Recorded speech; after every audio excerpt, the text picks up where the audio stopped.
So apparently, the word on the street is that a lot of you have requested this. You've been waiting for this for a while. In fact, I have a comment right up on the screen from Pharrell Quadra that this was his request. He wanted this collab through Q&A. So it's here. This is Brad Graham. He runs the SF Niners, and I know a lot of you are watching on his channel. He's got a massive channel. We're co-broadcasting this. So I'm David Lombardi. I have my channel. Brad has his. Brad does an awesome job, and we've gotten to know each other through different events, including the Super Bowl this past year. But for the first time, Brad, we get to do a stream together. How's it going, man? I'm doing great, and it was funny. We were talking offline about this as well. I have been hit up a bunch of times about this collab, so we're finally making it happen. I know. We have a lot of fans and subscribers who overlap with one another, so I'm excited about this one. I think we're gonna have a good one on our hands. Yeah, and we could take this any direction that we want to because it's the off season. You're really free in the off season. I think that for my title, I put what to expect from Brock Purdy and Company with Brad Graham. Of by the way, go check it out at the SF Niners on every single social media platform. First, I feel like I got to interview you a little bit. I just have one question: how do you balance it all? I mean, you've got Instagram, you've got I think this is streaming on Facebook. Yes, Obviously, it's on YouTube. You're on every single social media. Are you on TikTok too, or is this so you're TikTok too. everywhere? How do you TikTok balance?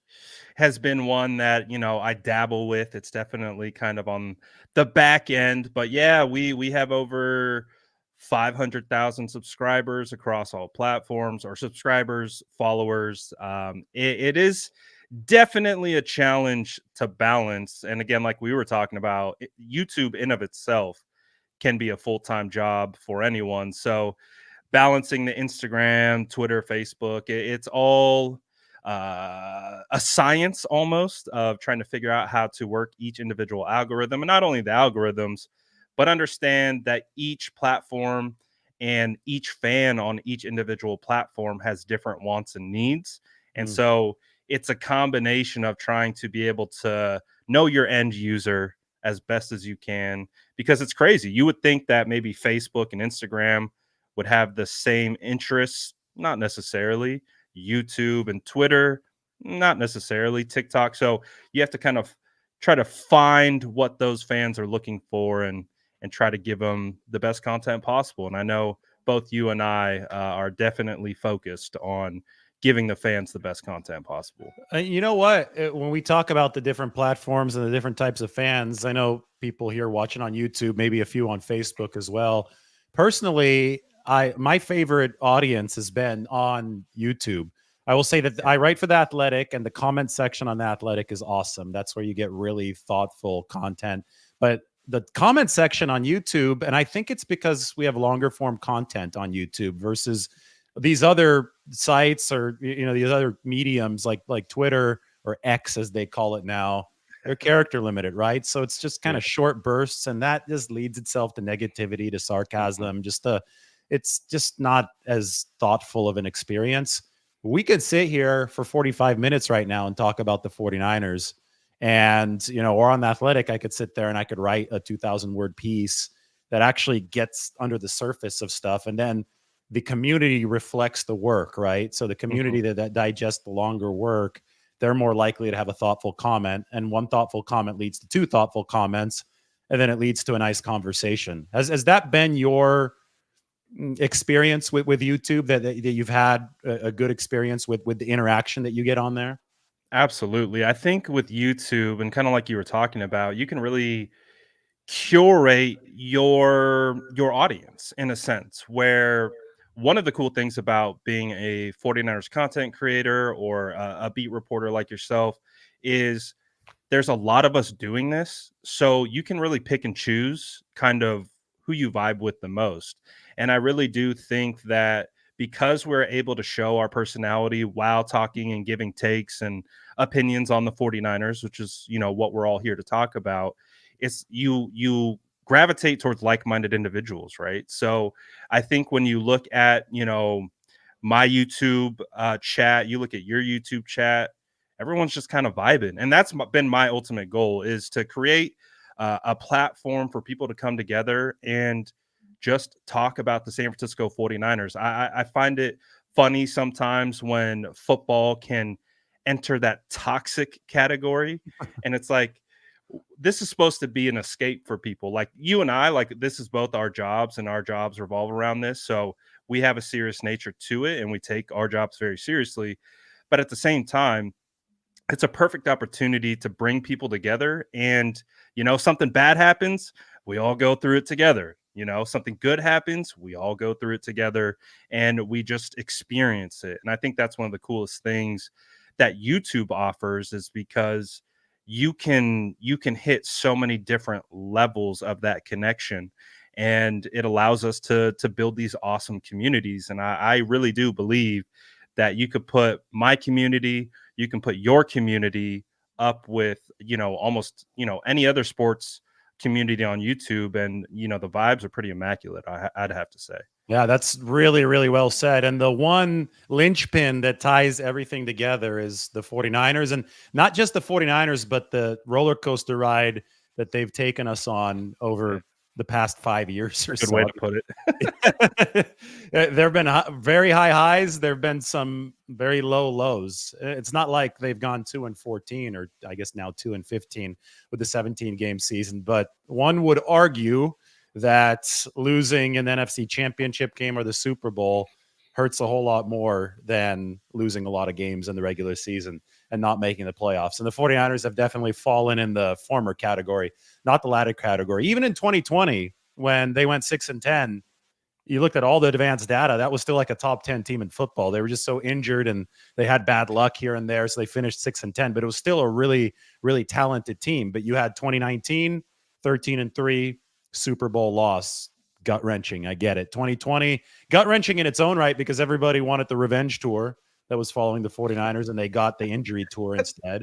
2021, I mean, just 2021 was, to me, still the craziest. That was like, are you a San Francisco Giants fan? Do you follow the Giants? I know you're in the Bay Area. I don't follow baseball closely. If I had to state my allegiance, it would have been the A's, but I'm not going to lie. I've had to revoke my fandom from that franchise. You're Homer Simpson walking back into the bush. 100%. I'm just like, all right, slowly fade away. You were never here, because the A's are they're so poorly run. I can't do it.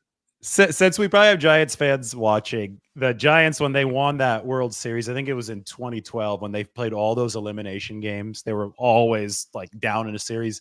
That was the 2021 Niners, right? They were like facing elimination 2 or 3 times at the end of the regular season. They were down 17 to the Rams in week 18 in a must win. They came back and they won. They somehow won the game in Dallas. They had to hold on for dear life. They somehow won that game in Green Bay. And then they just like ran out of gas. So it almost, was so exhilarating. Yet I think 49ers fans will tell you it made it that much more painful when they did lose to the Rams. And then in 2022 is the opposite. They were completely dominant. They were blowing everybody out the water. They think they would have blown Philadelphia out of the water. If you talk to the 49ers, that's a debate that's probably going to go on forever. But Brock Purdy got hurt. So obviously that didn't happen. In 2023, they did blow Philadelphia out of the water. But we all know what happened in the Super Bowl after they made it. So, boy, it's just been an insane 5-year run.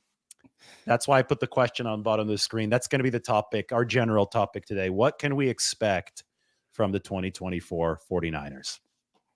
Well, you did a very eloquent job of bringing me back to some of those PTSD moments from those seasons. You're welcome. No, but in all seriousness, that 2021 season was absolutely wild, because I feel like we can pinpoint that season going in one different direction just based on that Deebo Samuel screen that went for a touchdown against Chicago. Yeah. I don't know how you feel about this, and I'm very curious, because I would assume you were there. I wasn't, but it felt like Jimmy was kind of on the brink of getting benched in the potential at halftime. And it feels like that play, I don't know if it just sparked everything, brought everything together, because the 49ers, like even Brandon Ayuk, you remember Brandon Ayuk was in the doghouse. He had that one block coming all the way across the field. He was blocking probably 30, 40 yards downfield for Elijah Mitchell. Mitchell got about an extra 10, 15 yards from that. And I think that's where the light bulb went on for Ayuk. I even asked Ayuk about that, and he was like, yeah, that was a really crucial moment in his career. And it felt like it was just a crucial moment for the San Francisco 49ers in that entire season, because it felt like that it was hinging on that Deebo Samuel screen and the butterfly effect that came from that almost led to Super Bowl appearance in the end. Definitely didn't feel like that's where it was headed. They definitely felt a big need to win that game. In retrospect, they absolutely had to win that game because they delivered on the playoff berth by the skin of their teeth. But at the time, the season was at best teetering. Right. I don't know if Garoppolo was about to be imminently benched, because I do remember that the defense was leaking oil at that part of the year. That's around where they moved Eric Armstead from end to tackle. That was another big adjustment that they made. And they went from like the number 23 run defense to the number 1 run defense with that move, because pairing up Eric with DJ Jones in the middle was huge. I don't know if that was before or after the Arizona game where they lost at home. I'm going to have to look. I believe they still lost Arizona maybe the next week, right? That was week 9. I think the Chicago game. Yeah, no, that was week 9 was the Colt McCoy game. Yes. So you're absolutely right. My point is that it didn't get fixed fully until the defense was able to get its shit together. Pardon my language. The defense got smeared. I mean, they were. I still remember Drake Kirkpatrick getting run over by Benjamin in the fourth quarter the next week, and Garoppolo played well in that Arizona game, but the defense gave up 40 points to Colt McCoy. So it was the Monday night game against the Rams in week 10 where that was another big Deebo game that I thought the whole team started firing on all cylinders. But I agree with you. I thought that the offense needed what you were talking about. The offense came to play against Chicago in the second half, and then the defense, the offense was ready in week 9, but the defense wasn't there. But that game against the Rams was the get well game in Monday night, right? Yeah, Monday night, Deebo. I thought Garoppolo was really efficient. Yeah, from that point on, I think the only hiccup was Tennessee. Right? Oh no, Seattle and Tennessee, they lost both of those games. Yeah, and then that Bengals game that went to overtime, that was a huge one as well. I think Ayuk had the walk-off touchdown in that one. That 2021 season was a roller coaster, but I think, the point of the 21 season that we're talking about was the expectations. And I think in that year, obviously Raheem Mostert and Jason Verrett went down week 1 against Detroit. Yeah. And then they kind of went on a skid, right? They lost Green Bay, they lost to Seattle, and then it was just a skid up until that point. I think they lost 4 in a row, if I'm not mistaken. Yeah, they went from 0-2 to 2-4. Oh, 2-0 to 2-0 to 2-4. They lost 4 in a row. Right. So the expectations for that year were kind of all over the place, right? Because that was also Trey Lance rookie season. I just think 49er fans were kind of along for the ride. But I think if we transition that into 2024, I think the expectations are the highest it's ever been since I have personally been cognizant of covering the San Francisco 49ers, not only, in what I'm doing, but as a fan, even just purely prior to that. Like, I was 6 years old in 94. So that was really the last time, that the 49ers were, I think, would be considered dominant. And then from that point on, my experience as a 49er fan has been, it was Mike Nolan, Singletary. Then you land Harbaugh, and you're like, oh my goodness, here it is, what we've been waiting for. And you see all the talent come together with the addition of the coaching staff. And then it was like, boom, that's done. And then we were back on this road of hoping. Well, I think this year in 2024, the expectations are, we know what the expectations are, and it's hoisting that 6th trophy at the end. So it's going to be fascinating to see, obviously, how it all plays out. But I would say, I don't know how you feel about this, but it does feel like this is the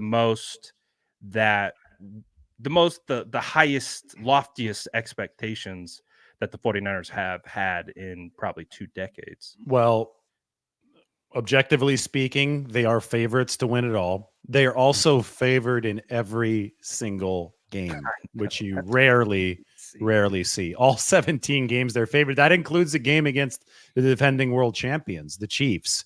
That includes, I mean, there's a tough road stretch. I think the toughest one is at Green Bay, late November, followed by at Buffalo on December 1st, with Thanksgiving in between, which means 2 cold weather games and 2 cross-country flights, or 4 flights technically, right? You're flying back and forth.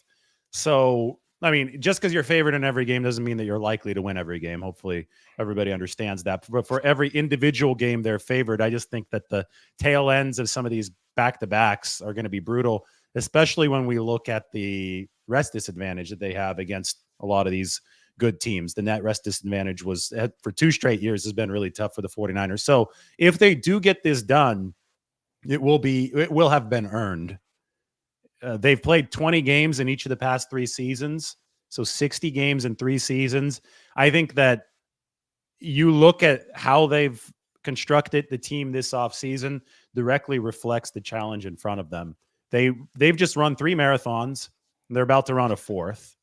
And at some point, your body breaks down if you run too many marathons. So they had to make sure that they got rookies and young players and free agents that are able to infuse them with energy now, right? Everybody that they try to add through the draft or through free agency, there was a really targeted focus on contributing now. And I think that reflects the sense of urgency that you're talking about.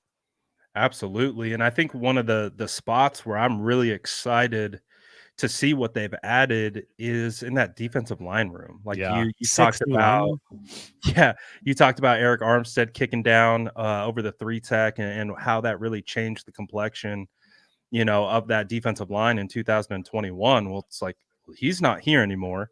You have obviously Nick Bosa and Javon Hargrave, but you add Malik Collins, Leonard Floyd, Jordan Elliott, you bring back Kevin Givens. And I'm one of the additions I'm most excited about, and I actually want to ask you about your thoughts on, is Yetur Gross-Matos. I even was watching the 49ers State of the Franchise that they did a couple days ago.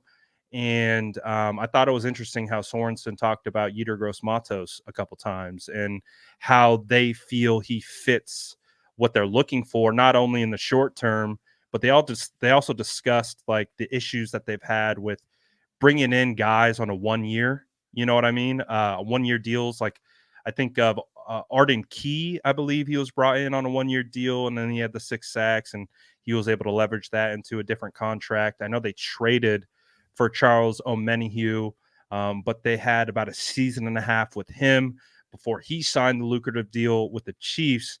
I feel like Yetur Gross-Matos kind of fits that mold of a guy who can play base down edge like we saw from Cleveland Farrell last season, but he can also kick inside in those NASCAR packages and really rush over the guard. So I'm really excited about Yetur Gross-Matos, obviously Leonard Floyd, but man, I'm really curious to see what your thoughts are on the new additions and what you've seen from OTAs and minicamp. Well, it's funny that you said that about Yetur Gross-Matos, because I just talked to Chris Kasarik a couple weeks ago, and the article came out, I think, yesterday. I'll put up the Yetur Gross-Matos answer on the screen in a second. You could see how he's going to fit in, and you could see all the new acquisitions I highlight in teal, so you could just see how they reworked this defensive line with Malik Collins, Leonard Floyd, Jordan Elliott, Yetur Gross-Matos. You've got typically an 8-man rotation, right? That plays on game days. Maybe 9 will be active, but typically 8 are going to be rotating through. And that means that in general, you've got 4 defensive ends and 4 defensive tackles as part of that rotation. Yetur is the player that they're looking at to play both for sure. And I love it. with Chris Kasarik's answer, I think you're going to love this, because you sounded just like Chris Kasarik talking about him, Brad. I'm going to put this up on the screen so we can read along as it goes. So I asked him essentially what, the exact topic that we were talking about. Uh, does Gross Matos, this is my question, does Gross Matos have the same type of adaptability as some of your past D linemen who've played both outside and inside? Here's what Chris Kasarik said. It was one of the characteristics that really drew us to Yetur. We've had that through the years with Arden Key, Charles Amenahu, different body types. We felt like we wanted to add a dude that could legitimately do both at a high level. We can utilize his quickness and his ability to get fast on edges, to get fast edges on guards, similar to what Arden did. But you've got to first be able to play outside before you could do any of that. He's got 275 pounds behind that length, really good edge setter against the run outside. The speed, the power that he can generate on the outside really jumped off the tape. When Carolina moved him in over guards, you really saw his pass rush come alive, working edges against guards with finesse and technical hand use. And that I knew that you're going to be rubbing your hands together. That last line, because remember the tape from the Panthers? They started moving him inside late last year, and he was borderline dominant in very, very limited reps inside. I don't think they used him right. I thought they should have done that a lot more. So, I mean, you're rubbing your hands together. I think Chris Kasarik is too. I think that's the role he's going to play. Yeah, I love to hear that. I mean, that's a phenomenal answer. Obviously, it's how I've kind of envisioned after, we signed him. And I'm not going to lie, David, like when I heard we signed Yetur Gross Matos, I was like, oh, because I'm a big Brian Burns guy. So, which everyone already knows. But essentially, what I was really hoping for was that speed off the edge. Well, the 49ers addressed that with Leonard Floyd, and you kind of get some of that reminiscing of the 2009 defensive line where you had a rookie Nick Bosa and D Ford. It was just power and speed, and the combination of those two meeting at the quarterback with, at the time, Defoe and Eric, who were just felt like they were gobbling up anyone you'd put in front of them. I felt like that was the most dominant we've seen the 49ers defensive line. And I feel like you're able to get that Leonard Floyd speed. And then after we got Yetur Gross Matos, I was like, well, he's not that high end speed guy. And then I was like, all right, well, let's take a step back and let's watch the tape and try to pick up on how he wins. And then you start to see he's a dominant edge setter.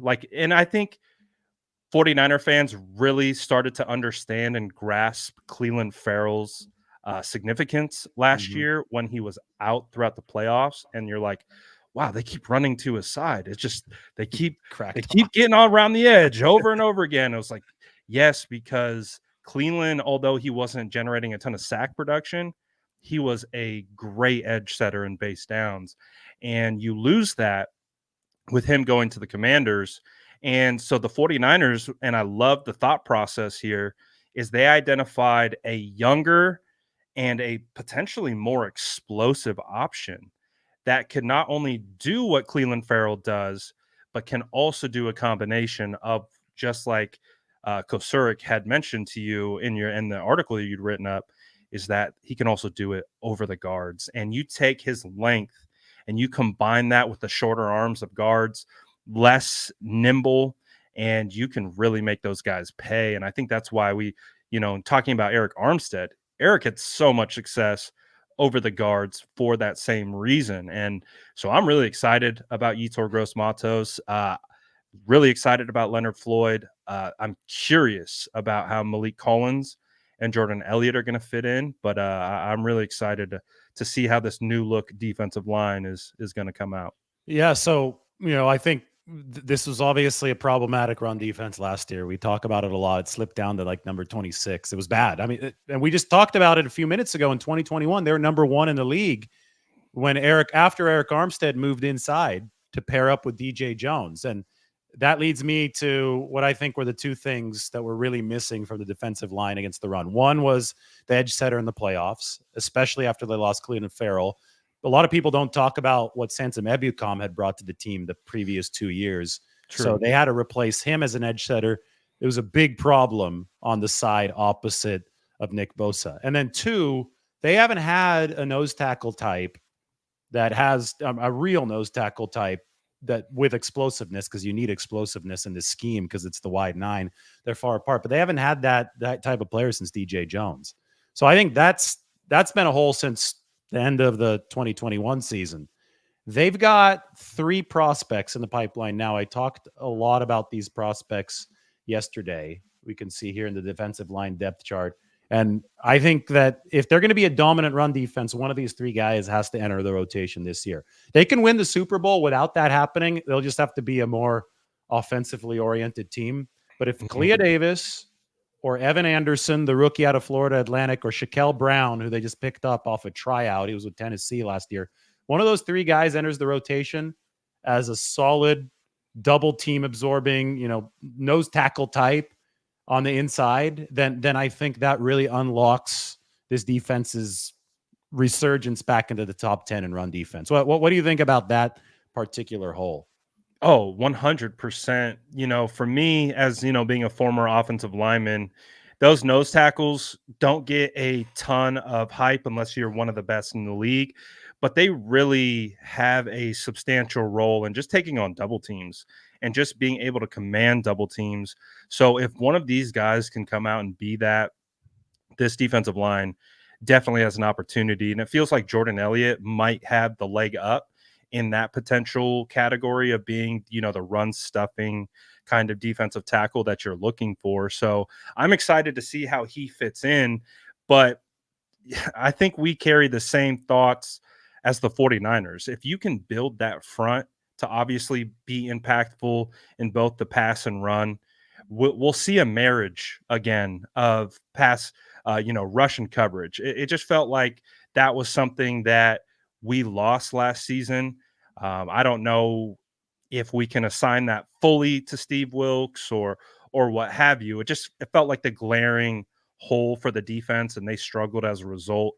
So if we can get that marriage back, it definitely felt like we had a divorce between rush and coverage. And if we can get that marriage back on track, I think the 49ers defense is right back in the conversation of being one of the better defenses in the entire NFL. It's and really interesting point with Jordan Elliott, who started for the Browns last year, is with Jim Schwartz in the wide 9. Obviously, they hope that he shores up some of that run defense. He kind of, I think, on paper takes the Kinlaw role. Malik Collins takes the Armstead role. Kinlaw wasn't very good against the run. I thought that the all the knee recovery and all that really hampered him most in the run game. He actually developed over time, which was an inverse of what he was early on. Javon Kinlaw developed into a pretty good pass rusher by the end of his Kind time. of surprising, actually. Yeah, it was surprising because everybody expected the run stopping to be Right. his strength, and the pass rushing to be a problem, but it wasn't. So Elliott, it's going to be really interesting. He's about 300 pounds. He's not this. My theory is that ever since they lost DJ Jones, it was closer up to 310, 320, a little bit more of a stout frame, that they've missed that one specific body type. They've had a lot of these long guys, these 6'5" guys that are, I think Eric was like at 290 last year. I don't think Eric Armstead was at 300 pounds. And I think that they've been missing a little bit more of the heavier set guys that could really eat up those double teams. So that's why they've talked about Clea Davis, who's at 310, being a lot like DJ Jones as far as his body type and his explosiveness. You see Shaquille Brown, and he might be the most physically imposing player on the roster. I mean, this guy, he's got some width, right? So it'll be interesting to see if Jordan Elliott can at least somewhat fill that role, so they don't need one of these 3 unproven players to absolutely enter the rotation. If maybe those guys partially enter the rotation, one of those guys grows into the role, that's great, because it is a lot to ask Right. a non-rotational guy up to this point, a rookie like Evan Anderson, to contribute right away, right? That's a big ask for anybody, even if you have 3 possibilities. Oh, absolutely. And I think the realistic ask is obviously having the defensive line anchored by Bosa, Hargrave, and Floyd. And then if you can just get, requisite just impact from any one of those guys in any type of rotation, you can imagine that the 49ers defensive line is going to be in a lot better shape than it was in last year. So you referenced, I call them squatty bodies, the shorter, wider defensive I tackles, call them fire hydrants. coffee cans with arms and legs. You call them a bunch of different things, but those guys are needed. They might not be flash in the pans. They might not have all those crazy technical rips and swims and all that type of stuff, but they control the line of scrimmage. And that is huge for defenses and being able to do everything that we see on the back end. Fred Warner, whoever, being able to fill gaps and do all those things. It starts with guys up front. And and you probably agree with me, David, but we know this game is won in the trenches. So I'm pretty excited to see how the defensive line turns out next year.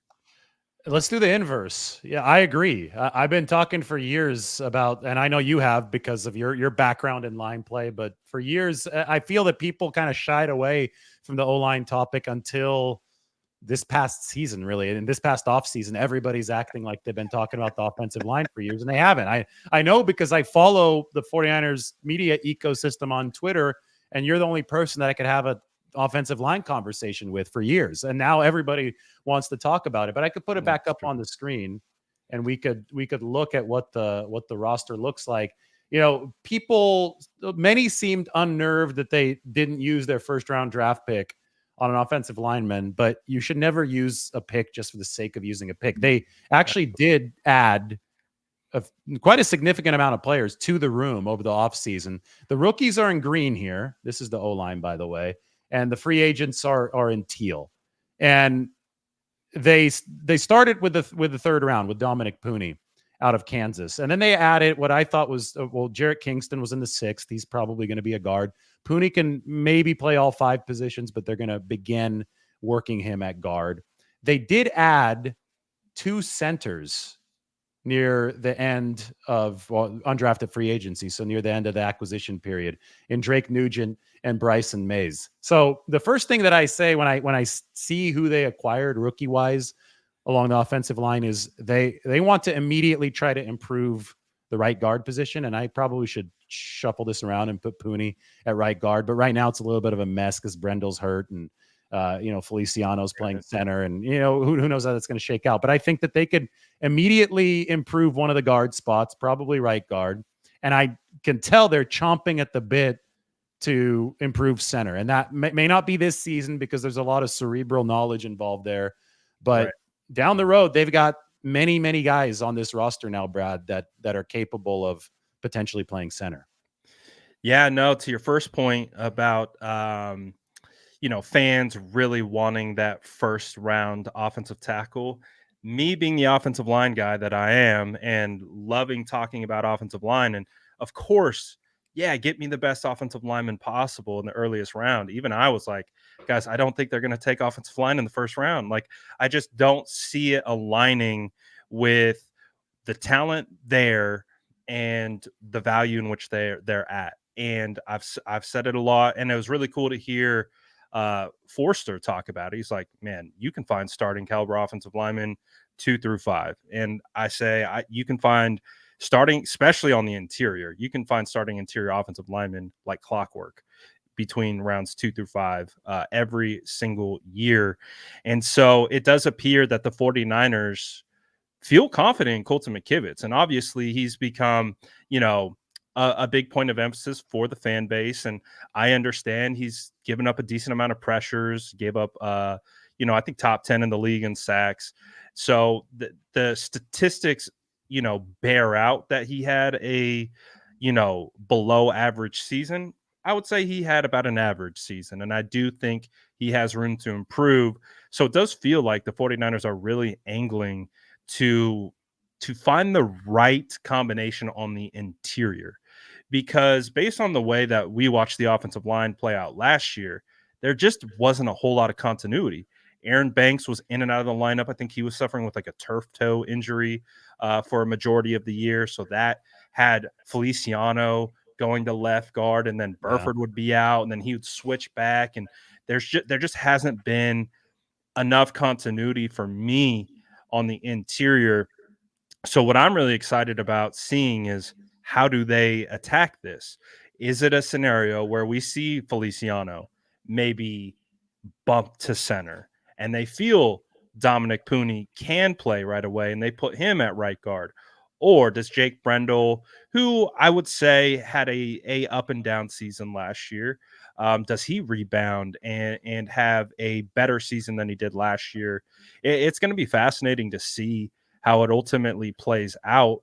But my biggest thing with this group is if they can figure out who their starters are as quickly as possible and get these guys repping in training camp, throughout preseason, joint practices to ensure that they are on the same page right out the gate. That's where I could see this offensive line group absolutely taking a step forward than what they did last year. I just think it's a combination of some pretty inexperienced in the grand scheme of things outside of Trent Williams, inexperience and lack of continuity just ultimately played a huge role in how the 49ers offensive line is operated. So I'm hoping that with additional continuity and really understanding what they want to accomplish there, we could definitely see an uptick from that group in regards to offensive line production. I think all the signs point to this group can be better with who they have. So I'm excited to see what that looks like this year. And it will all start with center. I think there's a big domino effect that happens based Big one. on what happens at that position, because Brendel's dealing with a knee tendonitis. I thought he was really good in 2022. I thought that he took a step back. I wonder if he was dealing with the knee already in 2023. Right now, or at least over the spring is now wrapped up. Feliciano was the first string center with Brendel out. But Feliciano missed a couple practices there at the end during minicamp. So they actually had this guy over here, Ben Barch. He's a veteran. They poached him Silent off the assassin. Jacksonville practice squad. They had him as the first string center. And that's a whole dark horse wild card scenario that Absolutely. we need to talk about, because Ben Barch was a drafted player for Jacksonville who dislocated his knee a couple years ago. And then the 49ers signed him off the practice squad, but he wasn't at full strength yet last year because he's coming off a dislocated knee, right? So anybody, especially a guy that size, that's a significant injury. He's getting stronger and stronger physically. He's getting further away from that injury. This is a drafted guy. Yeah, like he had enough talent for an NFL team to use a mid-round pick on him. And again, that was back when he was playing mainly guard. At center, you might not need as much strength. You might not be in as many hand-to-hand battles at that center position. It's more about the cerebral command of the position. So between Brendel, Feliciano, and Barch, there are 3 veteran options at the position. Then they have all the rookie options they'll be developing. But whatever happens at center might impact what happens at right guard. Because if Feliciano is playing center, I think right guard is wide open. Burford could, just like McKivitz can take another step. They think that Burford might be able to take another step this year. So they got to give him that chance. And then we got to talk about Dominic Pooney. Did you like his tape from Kansas? Because when I met him, Brad, the first thing I said was, this guy does not look like he needs to go through an NFL conditioning program. I meet a lot of rookies and I'm like, okay, give him a few months. They got to rework the body. This guy doesn't, rock solid body. He looks like he's already been through an NFL program for a couple years. And that makes me think that he could plug in where they might need him to this first year.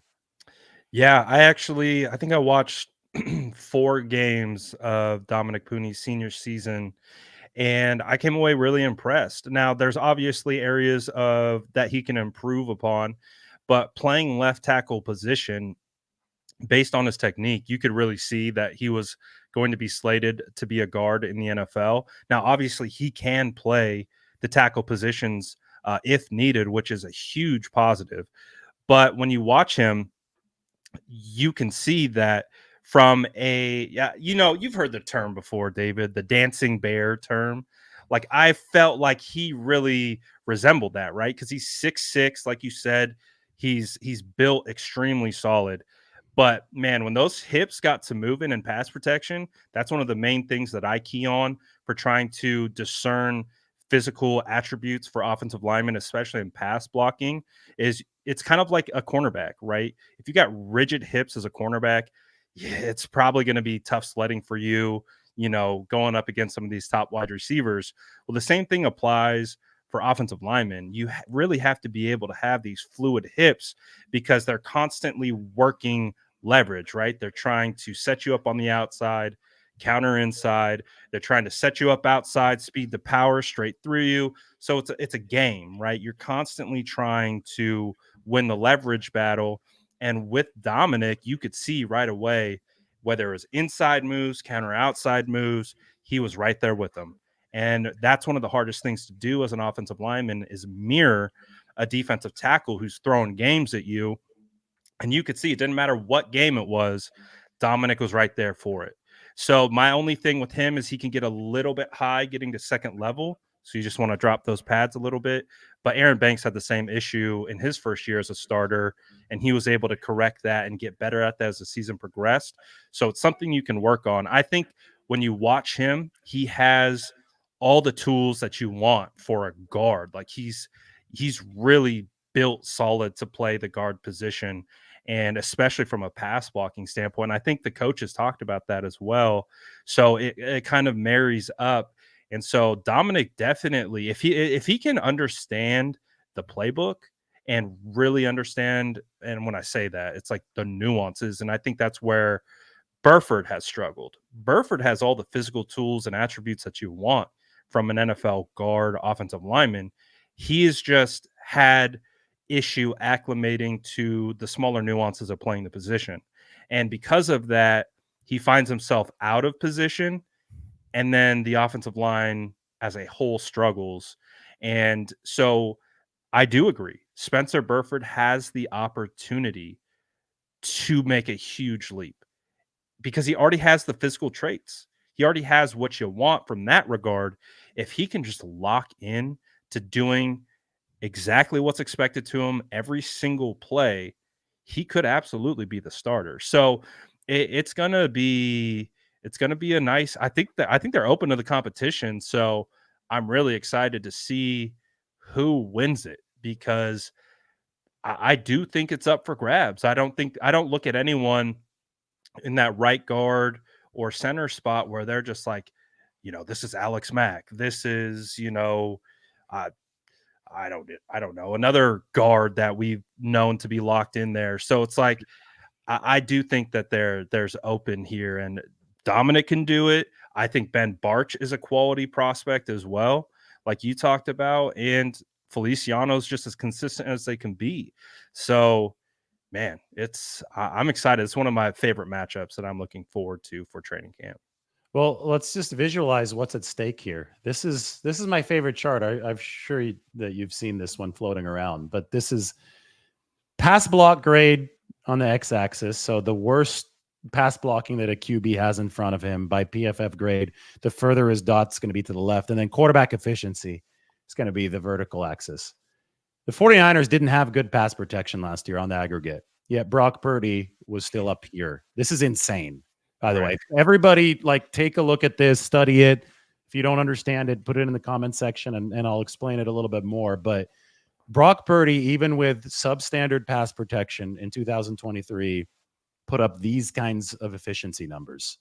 So just imagine if the 49ers can get it to the middle, get this to the middle of the pack, pass blocking, let up on some of the lapses. We saw a lot of those lapses in the Super Bowl, the most famous one being from Spencer Burford against Chris Jones on 3rd and goal in overtime.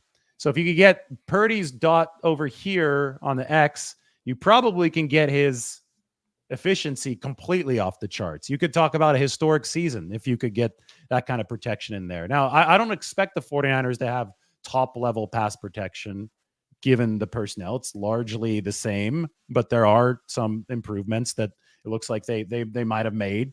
And obviously they have a year to develop. But if they can just nudge it up a little bit, I think that the path is paved for Brock Purdy. And I guess that's a good way to transition this to a discussion about the quarterback, because despite the fact that they did have these flaws that we're talking about up front, Brad, the QB was awesome last year. I mean, every single piece of data that you look at regarding Brock Purdy seems to be staggering in its own different way.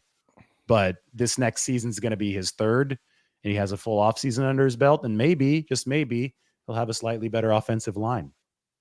Oh, absolutely. And I love it too because you're a big data guy, and I absolutely love and respect how you break down this information. And for me, I'm a big film guy, so I loved what I watched from Brock Purdy last season, and especially from the start, because it was a progression. And I know you were there at training camp last year, David, and you could see that not only was Brock Purdy on a rehab schedule where he wasn't practicing every day of training camp, but you could see he was working his way back.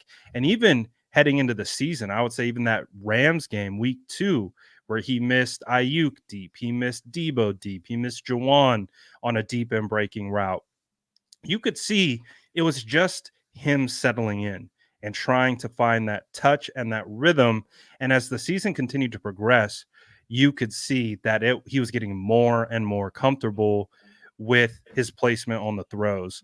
And as you continue to watch Brock Purdy play throughout the year, and obviously had his ups and downs, but I think the expectation for 2024 is Brock is going to get better. And if you can add things like the improvement of the offensive line, not only in the passing game, obviously that's a great benefit, but if you can be more efficient in the run game, Mhm.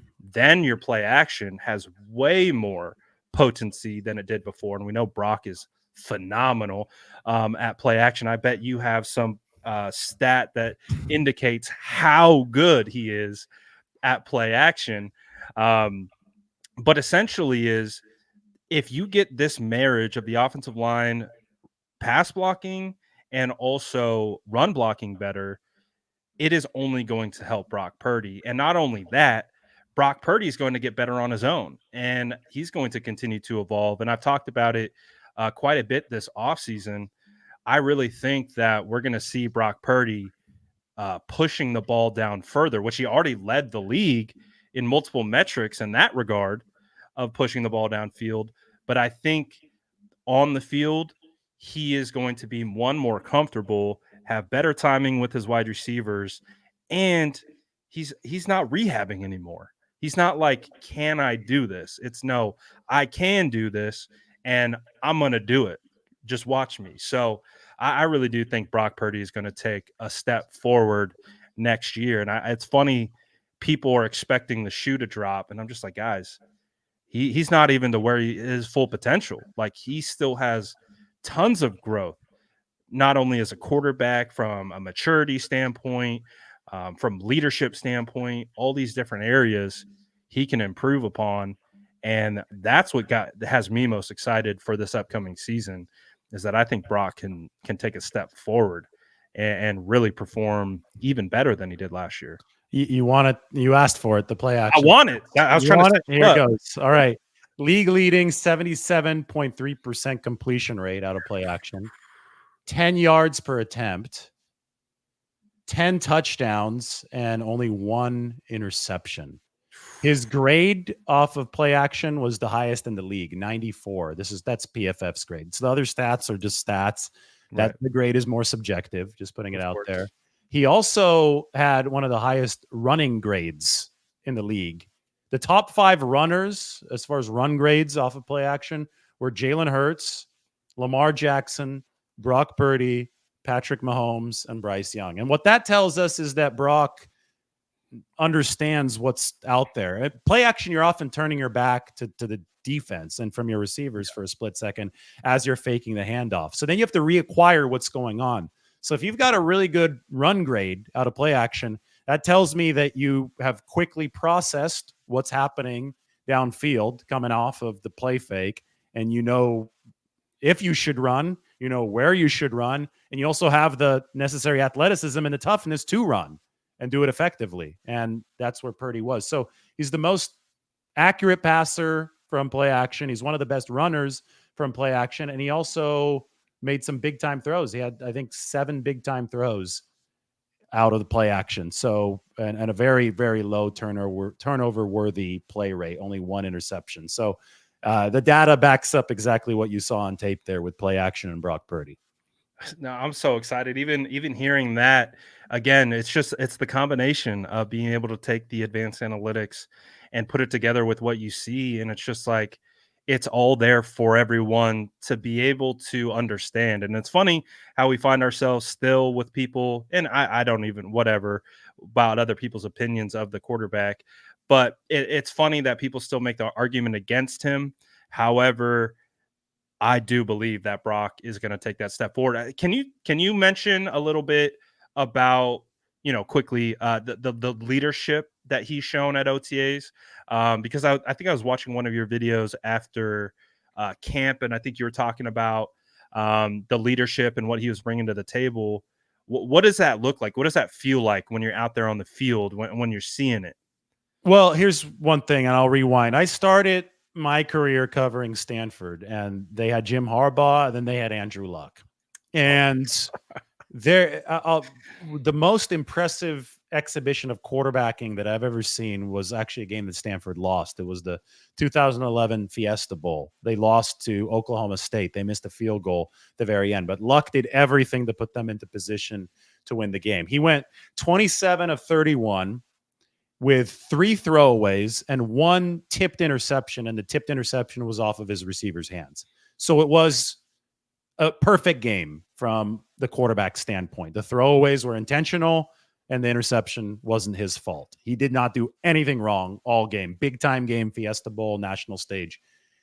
Every single time that Andrew Luck was handling the ball in that game, there was just this aura coming from the field of, if you're rooting for Stanford, everything's going to be okay. Now, if the game is out of his hands, it might not be okay, and they missed the kick, right? So that's why they lost. But everything about the way that he carried himself, and just, it's this confidence that emanates from quarterbacks, the great ones, that overtakes the whole field.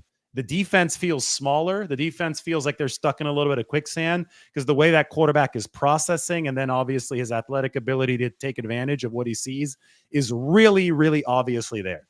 It's tough to fully quantify. Obviously, the statistics do quantify it to some degree, but you can't fully quantify it unless you're, I think, actually at the game, because you could see everything develop, and you could see how well the quarterback and how confidently he's commanding that. Now, extrapolating that to Brock Purdy, I think that you have to do that for a certain period of time to fully exude that confidence, and for your teammates to fully buy into that confidence, so you can be the leader that you're talking about. Purdy did it really well, as far I'm talking about commanding what's going on the field in 2022 over the back half. He did it really well in 2023, and I think he got better from 2022 to 2023. But it hadn't been until now that 2 things have happened. A, he has, I think, a critical mass of games under his belt for his teammates to fully respond to him as the alpha leader of the team. It's not just a 5-game flash in the pan or a 1-game flash in the pan. It's been a season and a half of MVP caliber play. 2, this has been the first time that he's had an off-season program to actually work with the 49ers, because he's not rehabbing, and he's not the 4th string quarterback as he was in 2022. Right. Both of those things, I think, have combined to give me that same feel that I had watching Luck in that Fiesta Bowl when I watch Purdy on the practice field now. I feel that he is the gravitational center of what's going on, and his teammates respond to it in that way. It's not like a verbalized thing. It's just something that I feel when I'm watching it. You said it perfectly. Aura. It's it's exactly what it is. And it's funny because I got to basically shadow Brock for about 4 hours at his football camp, and that was a really cool experience. And I also got to talk to him, but that was the exact takeaway I took of just kind of being around him. Is he has this aura of just being extremely confident in who he is. And I think, especially when we evaluate athletes, right? You can tell sometimes without even hearing or speaking to someone that they're having a confidence issue. You can kind of see it in the body language. You kind of see it how they move. And there's just something about the way Brock goes about his business that I remember talking to him. And I'm thinking while I'm talking to him, like, you're 24 years old. And he just has this command of himself that you can feel, like it's a tangible, almost aura. And so I can envision what you're talking about, and basically putting that on the football field in a situation with a bunch of guys he's gone to battle with at the highest level. and has gone through the ringer. I think too, one thing that you can also do to help build a connection with your teammates, at least as a 49ers quarterback, is get eviscerated by the media. We saw it with Jimmy Garoppolo, right? Remember how the players would just rally behind Jimmy, and I think it brought the locker room closer together. We saw the same thing with Brock. People were coming after him, even when he was considered. It was a roller coaster year because you had that 3-game stretch where they lost 3 in a row. People were questioning Brock and his capabilities and if he should be the quarterback. And then he goes on a tear. And then you have the Christmas, I think it was Christmas Day game, Christmas Eve, The night in of that Christmas Day. situation. And every step along the way, his teammates had his back, right? And I think they got to see how he handled those live bullets. And that, of course, you and I know very well that football players really react to action. And I think when they could see a guy like that in that role handle it the way he did, man, it's hard. It's hard not to go to bat for a guy like that. And so also internally for him, he I think he's so confident in himself and what he's capable of that it's aura. It's who he is, and his teammates respond to it. And to have a quarterback who's 24 years old, who's done what he's done, regardless of where he was drafted. I mean, you talk about a great situation for the San Francisco 49ers moving forward. I mean, that's huge. A guy to be able to command an offense or a team of all pros, future Hall of Famers, um, under a head coach as demanding as Kyle Shanahan is.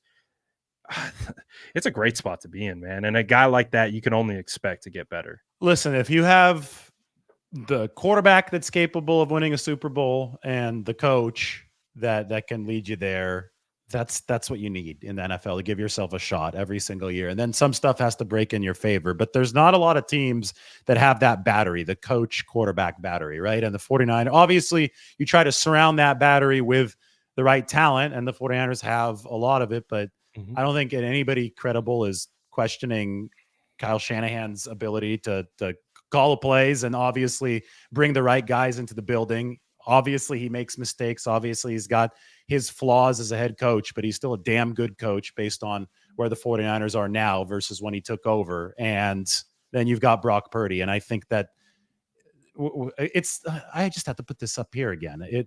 It's so hard. It's crazy. It's impossible to argue with the tape. Like, just put on the tape and you'll see Brock Purdy doing stuff that prime Russell Wilson was doing as far as escapability, but he's also now delivering consistently from the pocket. The only way that you get up to this spot on this graph, no matter where your pass protection is. I mean, it'd be impressive if he was over here in the upper right with Jalen Hurts' pass protection. Right. He'd still be ahead of everybody else, but he's here even despite the fact that the pocket was collapsing on him. So you watch the tape with Purdy, you look at the data with Purdy, and you say, yes, this is a guy that you want to have on your team, especially on a rookie contract, which is what they have right now. So they've got both of those pieces in place, Brad. And when we talk about what to expect from the 2024 49ers, I think that zooming out and looking at it that way, they've got Shanahan, they've got Purdy, and then they've got stars around both of those guys. That's why they're favored in every single game. That's why they're favored to win it all. Will they do it? I don't know. But they've had really good shots over the past few years, and there is that urgency now. There is that pressure now. It's like, okay, you better go kick down the door in 2024, given what's happened in the last 5 years. Yeah, and I know we started, the show with kind of talking about the tormented 49er fans of the last couple, last 2 decades or so, but it truly is a great situation to be able to expect your team to be in the Super Bowl and to expect to be winning it. Now, obviously, we understand you got to play the whole season. You got to get through the playoffs. The players have talked about how difficult this road is. I think anyone who can rationalize how difficult an NFL season is understands that it's not a shoo-in that the 49ers are going to return. But we also understand, too, in that same breath, how difficult this is and the marathon that they're about to go on again. And having a guy like Brock and Kyle at the helm, regardless of what their perceived limitations are or where they are, we expect them to continue to grow. It's a great spot to be in. So the expectations should be extremely high for the 2024 San Francisco 49ers. Get ready to be tortured over the course of the year, because anytime that happens, I feel it's a little less fun for fans watching the team. Now, the end result might be something that you really, really love and really like, but the journey to get there is going to be stressful as hell. I think we could say that with 100% certainty right now. Even if they're blowing teams out, people are going to be stressed out because, Brad, they could be winning games by 30 as they were at one point to begin this last season. But, there'll still be the people that say, well, just wait till the divisional round of the playoffs. Just wait till the championship game. It'll be a lot like the 94 Niners in that you can't really prove anything during the regular season. Everybody's just waiting to play Dallas in the NFC championship game. So in much the same way, I think it may be everybody is sitting around waiting to play Kansas City in the Super Bowl, which is why that Kansas City game I think it's in October, maybe early November. I think it's in October. I think that's a big deal psychologically. Just one of those where you would like to prove that you can beat those guys, even if that game doesn't have the high stakes as a Super Bowl, because then maybe you play that Super Bowl, at least on a psychological level, downhill instead of uphill. That's just my thought entering this season. Oh, David, I had a coach tell me one time, and it really clicked, and it's stuck with me ever since. And I've heard other coaches talk about it, so it's not like an original thought or anything. But essentially, he was like, listen, like to try to like get me to calm down a little bit. He's like, football, this game that we play is 85% mental. And the rest is physical. The remaining 15%, that's how high you can jump. That's how fast you can run. That's how far you can throw. He's like, the best ones in this game are the most mentally prepared and can withstand the storms that come along with being a football player. And you talked about it with that Chiefs game. I've had fans tell me that game doesn't matter. They say, "Oh, we don't that Chiefs game in the middle of the year, it's a regular season, doesn't matter." And I just had to respectfully disagree because, just like you said, there is this mental hurdle that this team has to get over. And under the Kyle Shanahan regime, guess who that big hurdle has been? It's been the Kansas City Chiefs. You go back to when, Jimmy Garoppolo tore his ACL. It was week 3 in 2018. It just feels like the Chiefs, in whatever capacity, have had this. I don't even know how to explain it. They just had our number from the 49ers perspective, and that game to me has a lot of juice to it, because I can remember the Brock Purdy's first regular season appearance came against the Chiefs, and that game, that was, I think Christian McCaffrey was on the team for 2 days. It was McCaffrey's first game too. Yeah. Yeah. But I could feel the tension and the kind of hype about that game in the stadium because it was the Kansas City Chiefs. Mm-hmm. And even more now you take on the Super Bowl.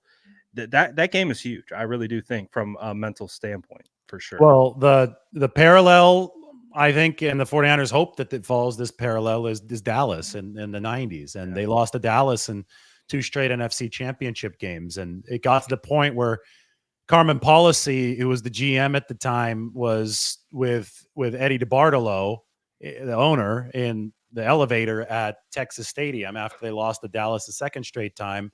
And Eddie DeBartolo told Carmen Policy, you need to do whatever it takes to beat the Cowboys this offseason. He was fuming. He's pissed off in the elevator. I don't care what you need to do. Go get the guys we need to get to beat the Cowboys. And then Carmen Policy told the newspaper to preview the next 94 season. He said, if we lose to Dallas, we die.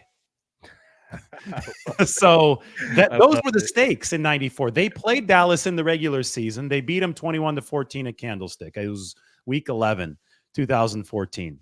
Then they beat the Cowboys in the NFC Championship game, also a Candlestick. Talk to anybody, either on the sideline, actually played, talk to Steve Young, talk to any of the coaches, talk to Carmen Policy. They will tell you that regular season game was a huge deal.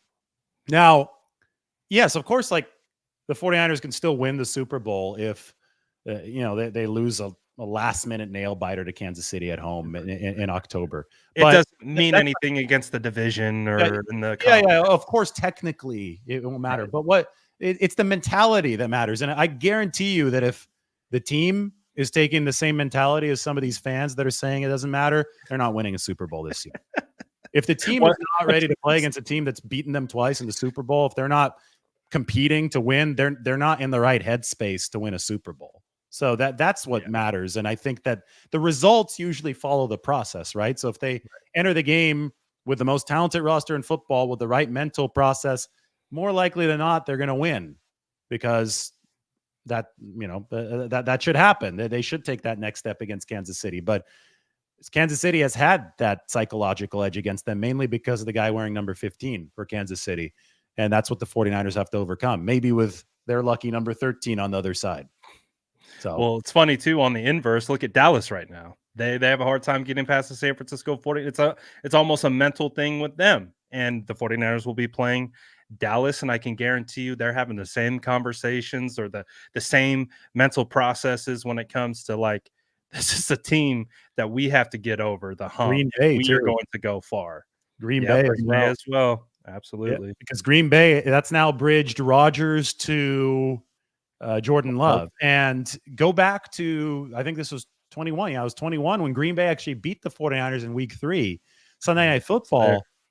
Don't tell me the regular season doesn't mean anything in these situations. Aaron Rodgers was more fired up than I'd seen him after any win when they beat the 49ers in week 3. And then you say, okay, why was this? Well, remember he lost the 49ers back in the previous era against Harbaugh a couple times in the playoffs, that big regular season opener too that he lost. But then they lost in 2019. So Rodgers and the Packers beating the 49ers in that week 3 meant a whole heck of a lot to Green Bay. To the point, I mean, it set up that divisional round, and the 49ers were able to still hang on to their advantage, but barely in Lambeau in the snow. But these games matter to these guys. And I think a lot of times when you hear fans saying they don't matter, there's almost a little fear behind that. They want to. They're so disappointed by the 2 Super Bowls that they're trying to temper their expectations and be like, we weren't trying anyway. If those guys beat us again, you're not getting over the hump if that's how you're thinking. If you're the actual team, though. Oh, you hit it on the head. Absolutely. I think that is the perspective, is that there is fear there and they know what it is and they're just not trying to openly speak it out there. But I love the tie-in with the history, and man, I'm really excited for this season. Obviously we got some time before the season starts, before training camp kicks off, but there's never a dull moment with this team. So we'll see how everything plays out before we get to training camp. We will. I'm about to put something up on the screen here to mark the end of this show. There you go. Check out Brad at the SF Niners on like every single social media platform. And Brad, it was awesome to do one of these. This was really cool. Kind of brought everything full circle. And I'm sure that we'll talk more of the offseason. You're doing some kind of crazy road trip across the country, so you'll probably be a little bit out of pocket, but you deserve time off. You work so hard. Thanks for joining me. Dude, I'm gonna have to get on the David Lombardi content stream, because you're always traveling and always incorporate your travel into your videos. Hey, don't be surprised if you see a little bit of on the road content coming up mixed in with 49ers, taking a little bit of a page out of Lombardi's book. But you do such a phenomenal job, not only with your coverage, engaging with your fans and your subscribers, that I'm really excited that we actually were able to get to do this. And like you said, we've connected a couple times, whether at the Combine or at the Super Bowl. And so it's been fun being able to actually get to talk some ball for an extended period of time. And I had a blast doing it. It seems like everyone in the chat had a good time as well. So hopefully we can do it again soon. Yeah, man. Awesome. Well, everybody, thank you for joining. This is Brad Graham at the SF Niners. Check it out and wish him luck on his road trip across the country. I can't wait to watch that, by the way. I'll be tracking where you're at based on based on the backgrounds of the videos. Hopefully you get some news on the way so you could spice it up a little bit. All right, Brad. Thanks again, everybody. We will talk to you very soon.